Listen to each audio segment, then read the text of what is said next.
I want to appeal to all the people of the city of Baltimore to remain calm, to be peaceful, that the National Guard, the state troopers, and the police department have the situation well under control. But there are certain things developing today that prompt me to come to the air and to request your assistance. First and foremost, please restrict your activities to the absolute minimum.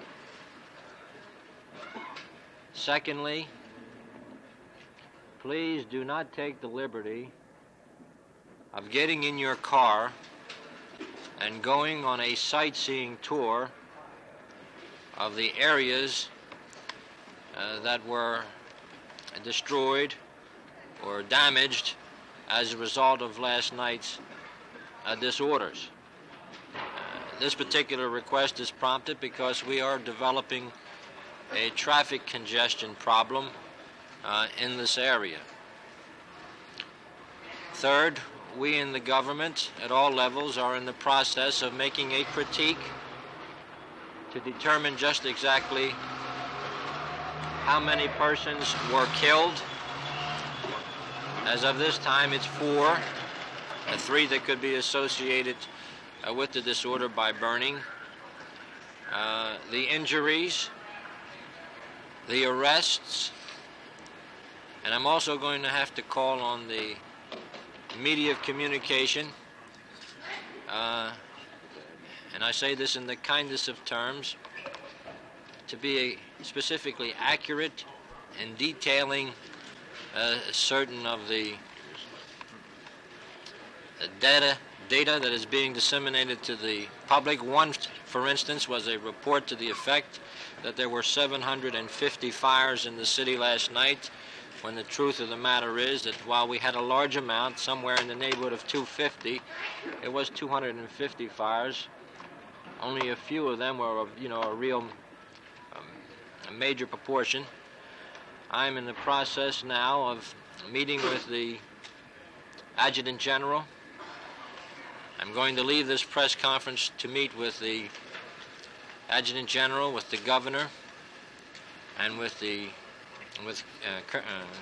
Chief Lally and the state troopers to ascertain just exactly what will be our posture during the coming day and for the next couple of days. I think an announcement will be made after consultation with the Governor that a curfew will be in effect tonight from about 7 o'clock to 6 a.m. tomorrow morning. Well, I think that there was a considerable amount of damage done last night in Baltimore, but considerably less than what I observed in Washington the day before. It's bad. It's very bad. A lot of damage, unnecessary damage was done, certainly to no one's benefit. Certainly did not benefit any civil rights movement or anything else. We're patrolling the area now. The situation, I think, was pretty well contained by around 12 to 12:30 last night. We had no reports of any fires or looting or any incidents after that time. The situation in Baltimore right now, I think, is pretty much under the control of the National Guard and the police. What plans do you have for your men this afternoon and tonight? We certainly intend to keep them in action. How many men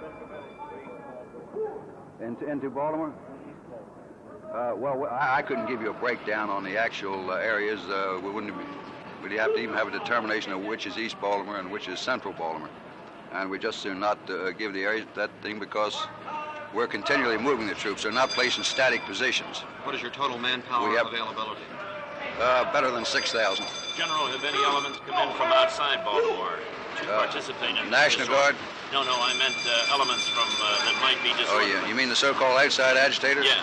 Right now, I feel very optimistic about it, and I don't think it's going to get any worse. I think it's going to improve from here in. Are there any reports of any looting or... Yes, there's been some. Of course, a lot of these stores are sporadic, hitting around the city, and stores that I don't think there's much new breaking in. General, do you But they have returned to some of the places that have not been boarded up yet, or which haven't been carried to Any injuries to guardsmen at all? None whatever.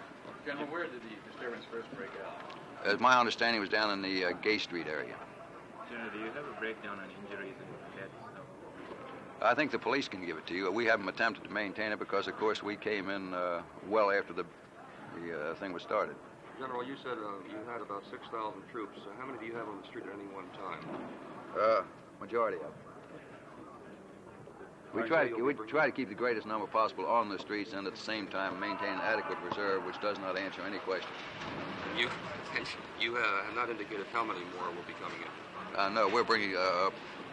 We've alerted the entire Maryland National Guard has been alerted. They have not all been moved to Baltimore. Have you conferred with the Negro leadership on this matter? Not to a great extent. I've met with several of them just casually throughout the city, but not to go through any actual conference on the events that have happened. Do you anticipate any such conference? I'd be happy to participate in it. You General, pleased with the performance of your troops, General, thus far? Pardon? Pleased with the performance of your troops? Very much. General, is there additional looting going on this morning in the Greenmount Avenue area? There have been reports of sporadic looting rather generally throughout the area. Did you send additional troops over there to help? We've responded to them, and we've tried to put sufficient troops in the area to be able to observe and to arrest the looters. I think it's important to know that under the new law, the National Guard personnel have exactly the same privileges and rights as any police officer. They are privileged to make an arrest under this law. Have you sealed off the affected areas from the public? The only thing we've done in that line and on several of the extremely narrow streets, we have blocked traffic for in several block areas. What do you think is going to happen after nightfall tonight? Do you expect to be able to keep the situation in control? Yes, I certainly think that the vast majority of the people are going to obey the governor's curfew, as they did last night. But of course, last night it was set at a fairly late hour. It was 11 o'clock, and also it was announced rather late. And I think a lot of people did not know there was a curfew. But certainly everyone knows it by now, and I'm quite sure that they will be off the street. What will happen to anyone caught on the street after the curfew? They have violated the law, which subjects them to, I think it's a 60 days in jail, I think is the maximum. I'd have to check that, and a $100 fine. General, how long had you been anticipating any trouble in the city of Baltimore? I was completely surprised that any trouble occurred in Baltimore. I did not think it would happen, and I'm quite sure that it was just as much a shock to the entire community. But you don't feel it was planned or organized in any way? There possibly was some planning behind, but I've seen no indication, nor has anyone come up with any indication of organizing a ticket pin on any group.